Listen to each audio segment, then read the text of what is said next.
Le transport d'eau se fait par le canal que vous verrez ici tout à l'heure et simplement par le jeu d'une trappe, on augmente ou on diminue le débit de l'eau pour augmenter ou diminuer la vitesse de la machinerie.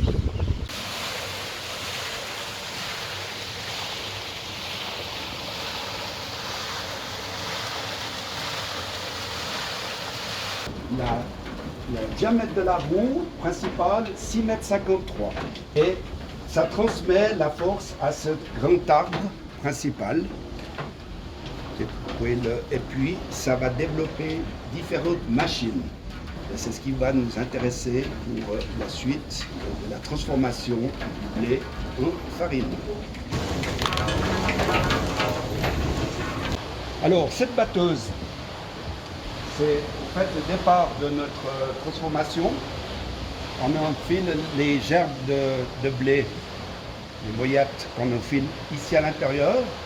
Au milieu se trouve un gros tambour avec des dents, des aiguilles, on va dire ça comme ça, qui déchiquent un petit peu et qui séparent la graine de la paille.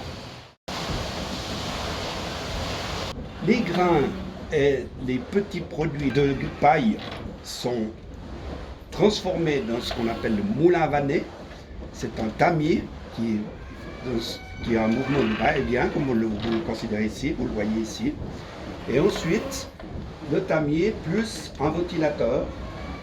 Quand on voit ici la boue, c'était pour évacuer tout ce qui était poussière.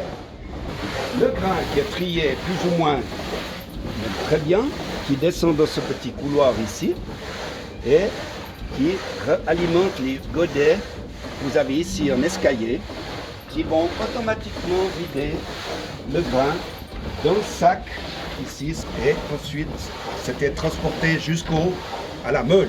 La meule ici, pierre fixe, la meule de dessus, pierre folle ou pierre tournante et par définition le grain est râpé et re-râpé jusqu'à que la farine soit développée.